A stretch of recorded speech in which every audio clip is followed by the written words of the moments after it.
नमस्कार, स्वागत है आपका इंडिया वॉइस पर। मैं हूं आपके साथ स्वीटी दीक्षित। बुलेटिन की शुरुआत करेंगे महत्वपूर्ण जानकारी के साथ। बीजेपी पार्षद अक्कू दुबे के चाचा पर कार्रवाई होगी। प्रॉपर्टी डीलर राम सहाय दुबे के घर ईडी का छापा। करोड़ों की हेराफेरी के मामले में ईडी ने की है ये छापेमारी। तो महत्वपूर्ण जानकारी आप तक पहुंचा रहा है, जहां प्रॉपर्टी डीलर राम सहाय दुबे के घर ईडी का छापा। बता दें कि इस मामले में ईडी ने कार्रवाई की है और कार्रवाई के तहत छापेमारी हुई है। बीजेपी पार्षद अक्कू दुबे के चाचा पर यह कार्रवाई हो रही है। प्रॉपर्टी डीलर राम सहाय दुबे के घर ईडी ने छापेमारी की है। तस्वीरें आप तक पहुंचा रहे हैं। पुलिस की भारी मुस्तैदी है और इलाके में करोड़ों की हेराफेरी के मामले में ईडी ने छापेमारी की है। बीजेपी पार्षद अक्कू दुबे के चाचा पर कार्रवाई हुई है। राम सहाय दुबे के घर ईडी का छापा पड़ा है। परवीन इसी खबर पर ज्यादा जानकारी के साथ जुड़ चुके हैं। परवीन, अभी क्या चल रहा है अंदर, क्या कुछ जानकारी है आपके पास? आज सुबह तड़के 5 बजे ईडी परिवर्तन निदेशालय दिल्ली से यहाँ पहुंचा है दतिया में। तो प्रॉपर्टी डीलर जो यहाँ के बताए जा रहे हैं राम सहाय, इनके घर आज छापेमारी की कार्रवाई अभी चल रही है। ईडी के जो अधिकारी हैं सारे आज बंद कमरे में अंदर हैं, सब बाहर पुलिस फोर्स बाहर तैनाती है। मीडिया के कर्मी भी यहाँ मौजूद हैं। अभी किसी भी प्रकार की कोई जानकारी देने से यहाँ पे अधिकारी बच रहे हैं। राम सहाय अंदर ही है क्या? जी, पूरा परिवार उनका अंदर है। कितने बजे छापेमारी शुरू हुई है, क्या लगता है कब तक चलेगी छापेमारी? जो कागजात वो ढूंढने के लिए गए हैं वो मिलेंगे? आज सुबह 5 बजे छापेमारी की कार्रवाई आज करी गई है। और आय से अधिक संपत्ति का मामला बताया जा रहा है। कुछ हेराफेरी भी कागजों में बताई जा रही है जमीनों को लेकर, क्योंकि प्रॉपर्टी का इनका काम है। तो उसी के संबंध में उसी की जांच पड़ताल कर रही है ईडी बैठी है, जो अंदर पूरे अधिकारी जो है। किसके कंप्लेन के आधार पर ईडी ये कार्रवाई कर रही है? क्या सुराग ईडी को मिला था जिसके बाद से ईडी ने ये स्टेप लिया? प्रवीण, इस बात की अभी पुष्टि नहीं हो पाई है कि किसकी लिखित कार्रवाई पे या किसकी शिकायत पे ये कार्रवाई हो रही है। इस बात की भी कोई जानकारी नहीं मिल पा रही है, क्योंकि सारे ईडी के अधिकारी सारे वर्ग अंदर ही मौजूद है, बंद कमरे में है। बाहर पुलिस बल तैनात है, सारे मीडिया कर्मी भी बाहर ही है। सुबह से कार्रवाई लगातार जारी है। इससे पहले भी क्या कोई आरोप लगे थे उनके ऊपर हेराफेरी को लेकर? इसके पहले कोई आरोप लगे हो तो इस बात की भी कोई जानकारी नहीं मिल पा रही, क्योंकि ये शहर के प्रतिष्ठित व्यापारियों में से भी माने जाते हैं। बड़ा परिवार है इनका, यहाँ पे इनकी प्रतिष्ठा अच्छी बताई जाती है शहर में। तो ऐसी कोई जानकारी अभी कार्रवाई पूर्ण होने के बाद ईडी की तरफ से दी जाएगी मीडिया कर्मियों को। कितनी टीम अंदर मौजूद है ईडी की? कितने लोगों की टीम है? लगभग 4 से 5 अधिकारी बताए जा रहे हैं अंदर। तो एक ही जगह छापेमारी पड़ी है कि या अलग अलग जगहों पे उनके जो ठिकाने हैं वहां पे भी छापेमारी हुई है? फिलहाल अभी एक ही जगह है, जो उनका पुराना निवास है, वहीं पे अभी छापेमारी की कार्रवाई सुबह 5 बजे से निरंतर रूप से जारी है। अभी दूसरी जगह कोई छापेमारी की कार्रवाई नहीं की है। बिल्कुल, नजर बनाए रखिएगा, पल पल की अपडेट आपसे लेते रहेंगे। प्रवीण, शुक्रिया आपका बहुत बहुत।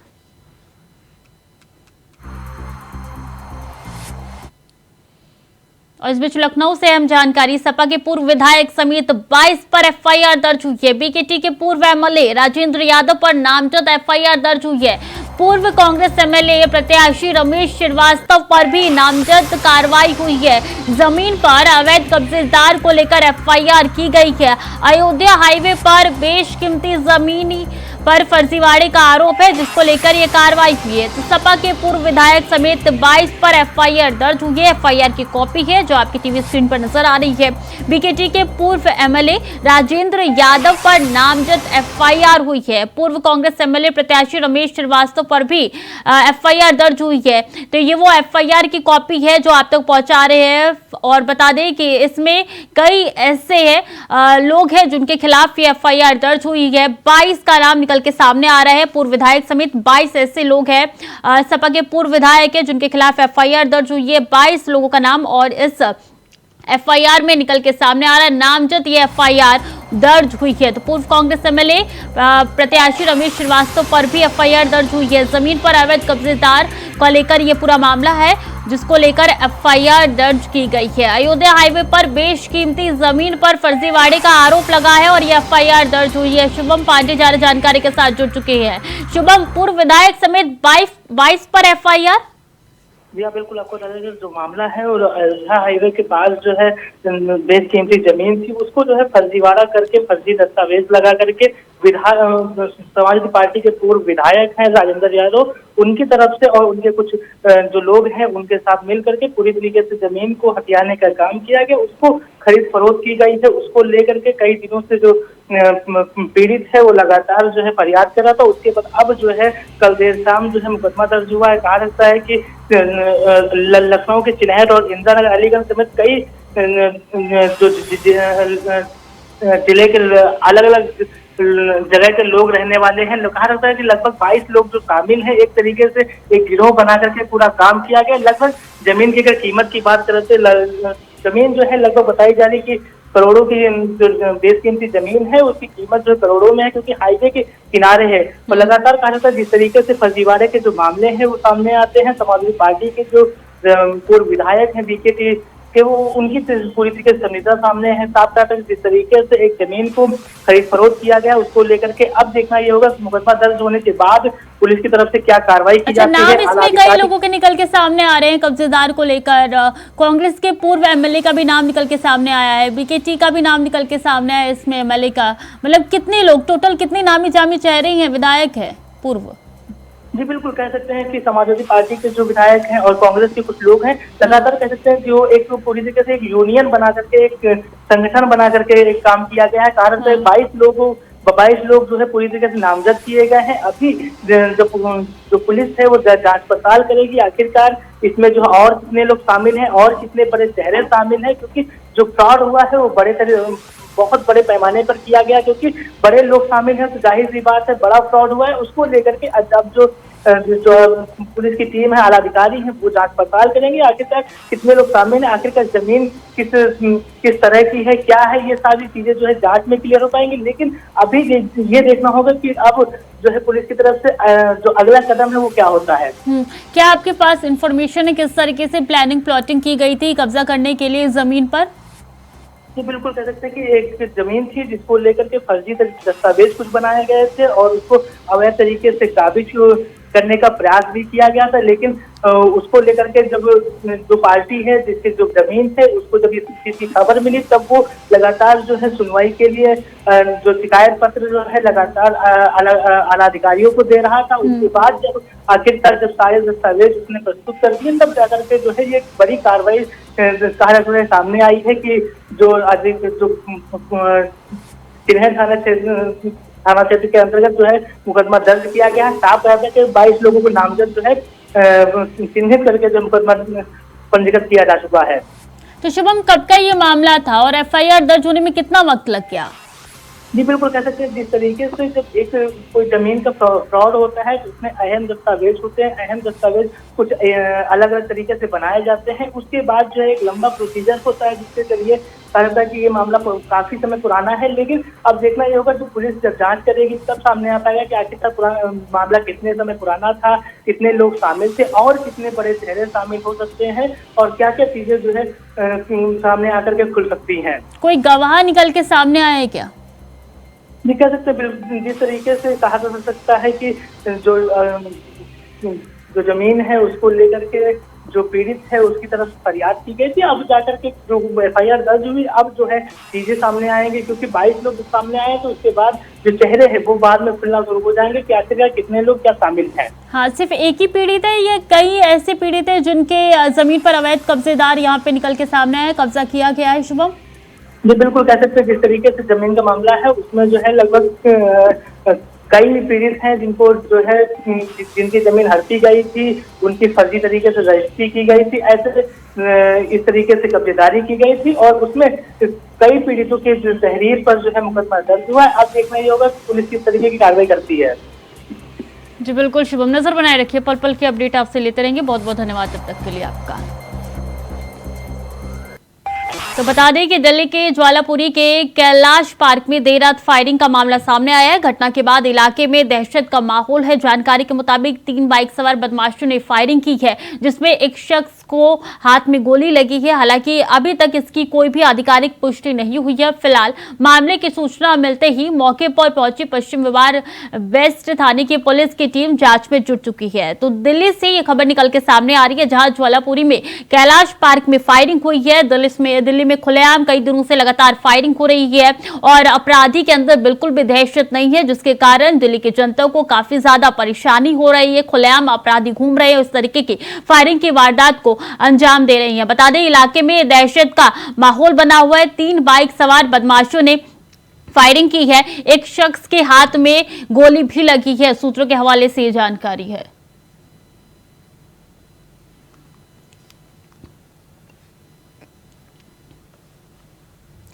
तो इलाके में दहशत का माहौल है, लोगों के अंदर डर यहाँ पे नजर आ रहा है और ऐसे में 3 बाइक सवार बदमाशों ने फायरिंग की है, जिसके बाद से लोग सहमे हुए हैं। यहाँ पे पुलिस द्वारा कार्रवाई की गई है, ढूंढने का प्रयास किया जा रहा है, लेकिन ये जानकारी निकल के सामने आ रही है। हालांकि इस जानकारी की पुष्टि नहीं है कि एक शख्स के हाथ में गोली लगी है। और इस बीच अहम जानकारी आप तक पहुंचा दे, रायबरेली में कोरोना ने दस्तक दी है। 2 लोगों की रिपोर्ट पॉजिटिव आई थी। मौजूदा वक्त में एक शख्स कोविड पॉजिटिव है। सीएमओ डॉक्टर वीरेंद्र सिंह ने ये जानकारी दी है। लोगों से सीएमओ ने की है अपील, कोविड पॉजिटिव होने पर हिदायत बरते। तो ये बता दें कि 2 लोगों की रिपोर्ट पॉजिटिव आई है। रायबरेली में कोरोना ने दस्तक दी है। एक बार फिर से कोरोना का डर अब दिखने लगा है। 2 लोगों की रिपोर्ट पॉजिटिव आई थी। सीएमओ ने खुद ये जानकारी दी है और इसी के साथ बता दें कि सीएमओ वीरेंद्र ने कहा है कि कोई भी कोताही ना बरती जाए, इसका खासा ख्याल रखा जाए। वीरेंद्र सिंह ने साफ तौर पे कहा दिया है कि मौजूदा वक्त में 2 लोग पॉजिटिव आए हैं कोरोना को लेकर। आगे ये संख्या ना बढ़े, इसके लिए कोताही ना बरती जाए, खासा ख्याल रखा जाए और लोगों से अपील भी उनकी तरफ से की गई है। कोविड पॉजिटिव होने पर सीएमओ ने ये जानकारी दी है।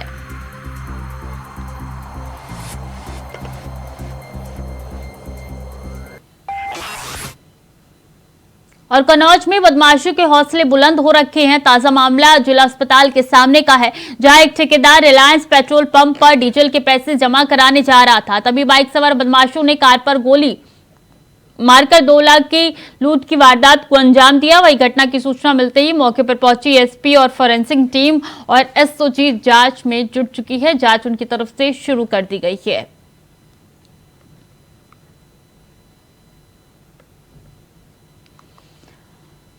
तो रिपोर्ट दर्ज कर आगे की जांच में जुट चुकी है। बदमाशों के हौसले बुलंद होते हुए कन्नौज में नजर आ रहे हैं। बता दें कि बाइक सवार यहां पे कुछ बदमाशों ने एक कार पे फायरिंग की, जिसके बाद से ठेकेदार से पैसे लूटकर वो भाग गए। जिला अस्पताल के सामने फायरिंग हुई है, जिससे इलाके में दहशत फैली हुई है। अब पुलिस मौके पर पहुंची है, जांच पड़ताल शुरू कर रही है। 2 लाख की नकदी लूट के गए हैं बदमाश।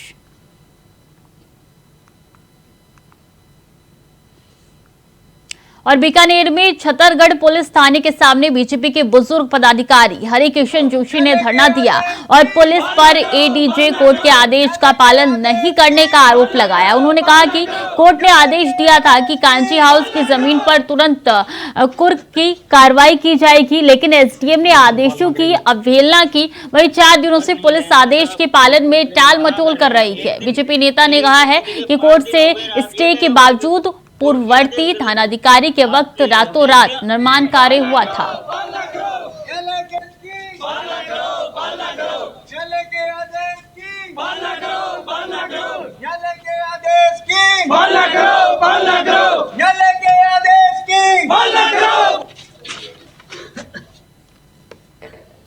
और मेरठ में दोराला थाना पुलिस ने बड़ी कार्रवाई की है। पुलिस ने छापेमारी कर भारी मात्रा में पटाखों का जखीरा पकड़ा है, जिसको अलग अलग गोदाम में छिपाकर रखा गया था। साथ ही एसडीएम सरधना नीरज राठौड़ के नेतृत्व में कार्रवाई की गई है, जिसमें स्टेशनरी की दुकान की आड़ में जखीरा छिपाकर रखा हुआ था। तो वहीं बरामद पटाखों की कीमत 8 लाख रुपए बताई जा रही है।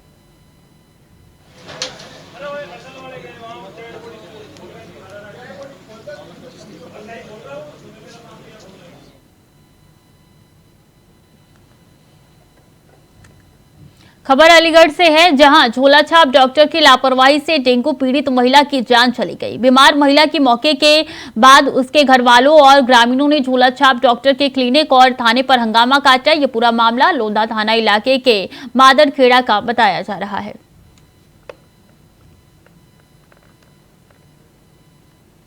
तो झोलाछाप डॉक्टर की वजह से यहाँ पे एक महिला की जान चली गई। काफी ग्रामीण गुस्साए हुए हैं, आक्रोश उनके अंदर दिखाई दे रहा है। डेंगू पीड़ित थी महिला, जिसकी मौत हो गई। यहाँ पे कहा यह जा रहा है कि लापरवाही के कारण डॉक्टर की ये मौत हुई है। इसके बाद से यहाँ पे परिजनों ने हंगामा किया है।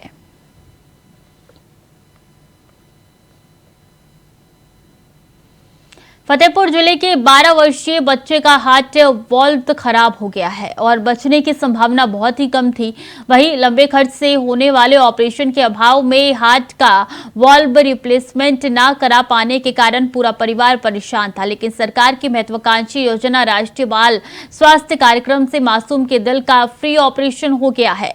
हार्ट वाल्व बदल दिया गया है, जिससे मासूम को नया जीवन मिल गया है। वहीं इस योजना से अब तक 3811 जरूरतमंद बच्चों को लाभ मिला है।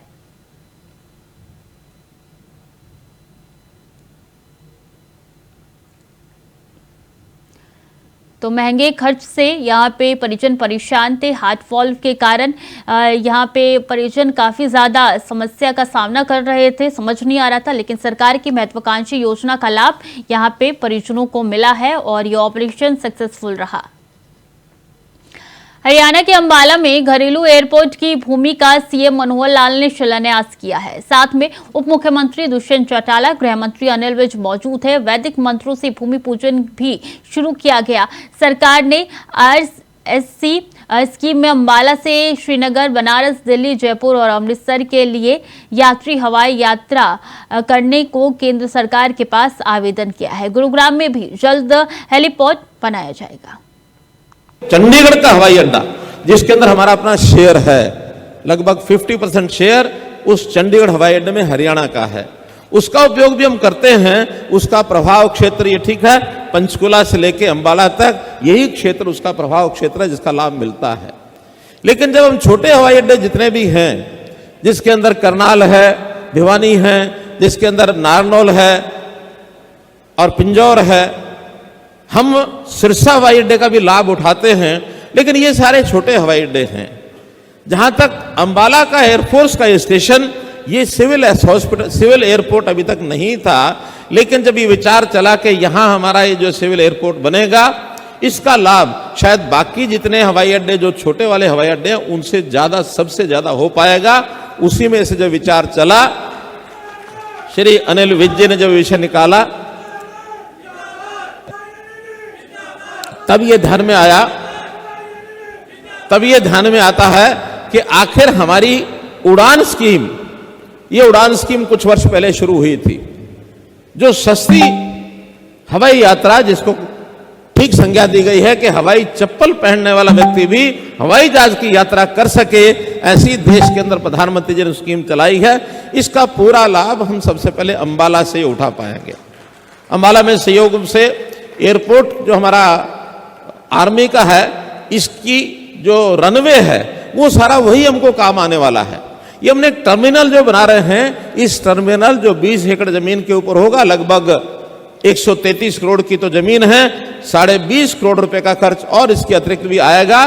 तो ये टर्मिनल बनने के बाद हमको बहुत ज्यादा समय इसमें नहीं लगेगा, क्योंकि रनवे और बाकी व्यवस्थाएं तो हमारी पहले से बनी हुई है। तो मैं समझता हूं जिन रूट्स के लिए हमने अप्लाई किया है, उसमें कुछ रूट तुरंत प्रारंभ होंगे, कुछ जैसे जैसे सवारियों की डिमांड होगी, जैसे जैसे हमारे रेलवे के यात्री किधर से ज्यादा जाते हैं, उनका समय बहुत बचने वाला है। तो ऐसे सब रूट्स के लिए कुछ रूट्स जैसे बताए हैं, मैं इसके अतिरिक्त भी, जैसे मानो देहरादून है, यहाँ का भी रूट बन सकता है।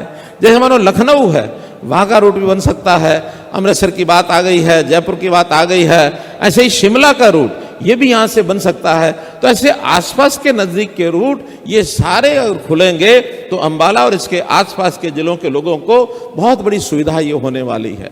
और मुझे तो कई बार लगता है कि चंडीगढ़ का जो यात्री है, बजाय वो चंडीगढ़ एयरपोर्ट के, क्योंकि वहां की शायद उड़ान की परमिशन बहुत ज्यादा नहीं मिलने वाली, जैसे डोमेस्टिक और बड़ी अंतर्राष्ट्रीय स्कीम जो हैं वो उड़ान चंडीगढ़ से अगर भरते हैं तो स्वाभाविक है जो हमारी डोमेस्टिक ये जो उड़ान है उड़ान स्कीम के अंतर्गत जो हवाई यात्रा है ये अंबाला चंडीगढ़ को भी सपोर्ट करने के लिए एक एयरपोर्ट ये बनने जा रहा है।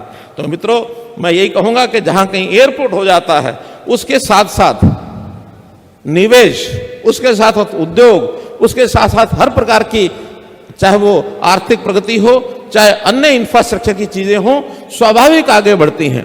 आज कोई भी देश और विदेश का अगर कोई उद्योगपति है उसका समय बचाने के लिए उसको एयरपोर्ट अगर अंबाला की सुविधा मिलती है तो निश्चित रूप से अंबाला आकर के आसपास के क्षेत्र में निवेश भी करेगा, यहाँ के लोगों को रोजगार भी मिलेगी और यहाँ के लोगों का आर्थिक विकास भी होगा। इंफ्रास्ट्रक्चर के बारे में देश के प्रधानमंत्री जी की बहुत बड़ी स्पष्ट कल्पना है।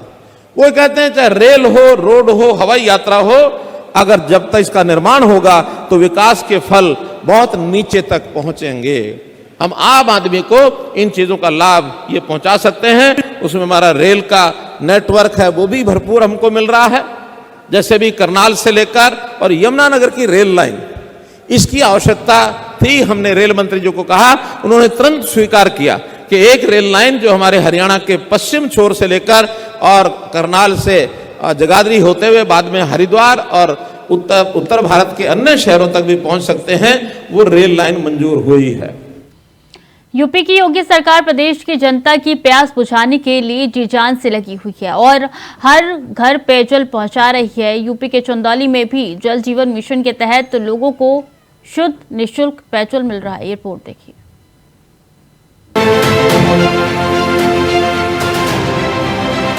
देशवासियों की प्यास बुझाने के लिए केंद्र की मोदी सरकार की तरफ से जल जीवन मिशन की शुरुआत की गई थी, जिसके जरिए लोगों के घरों तक स्वच्छ पेयजल पहुंचाने का लक्ष्य रखा गया था, जिसकी धार को यूपी में रफ्तार दी योगी आदित्यनाथ सरकार ने। योगी सरकार ने प्रदेश में तेजी से पेयजल को लेकर काम हो रहा है। चंदौली जिले में भी इस योजना के तहत काम हो रहा है। जिले में 734 ग्राम सभाएं और 9 ब्लॉक हैं, जिसमें से अभी तक 60% का काम पूरा हो चुका है। वहीं नल जल योजना के तहत तेजी से काम हो रहा है और लोगों को योजना का लाभ मिल रहा है और वो सरकार का आभार जता रहे हैं। सरकार की बहुत अच्छी योजना है भाई। शुद्ध जल प्राप्त करने के लिए, लोगों को शुद्ध जल देने के लिए ये सरकार की योजना बहुत लाभकर है। हमारे जीवन में बहुत बदलाव आया है, जैसे टाइम की बचत हो रही है और दूषित जल नहीं पीना पड़ रहा है। अनेक बीमारियों से छुटकारा मिल रहा है जो जल से होने वाली होती है। यह कहना चाहेंगे कि मोदी सरकार बहुत अच्छा योजना दे रहे हैं। जल निगम हम लोग के घर आ गया है, पानी हम लोग के घर आ गया है, अच्छा से पानी मिल रहा है। बदलाव तो बहुत ज़्यादा आया। जैसे पानी के लिए हर किसी को एक समस्या का सामना करना पड़ता था, वो समस्या का सामना नहीं करना पड़ रहा है। बहुत ही आसानी से शुद्ध पेयजल मिल जा रहा है। पेयजल आपूर्ति की सुविधा को लेकर उठाए गए सरकार के कदम अब धरातल पर असर दिखा रहे हैं। यकीनन योजना के जरिए न सिर्फ लोगों का जल से जीवन सुधर रहा है, बल्कि आने वाले वक्त में ये योजना भविष्य के लिए नई नजीर भी बन रही है। Bureau report, India voice.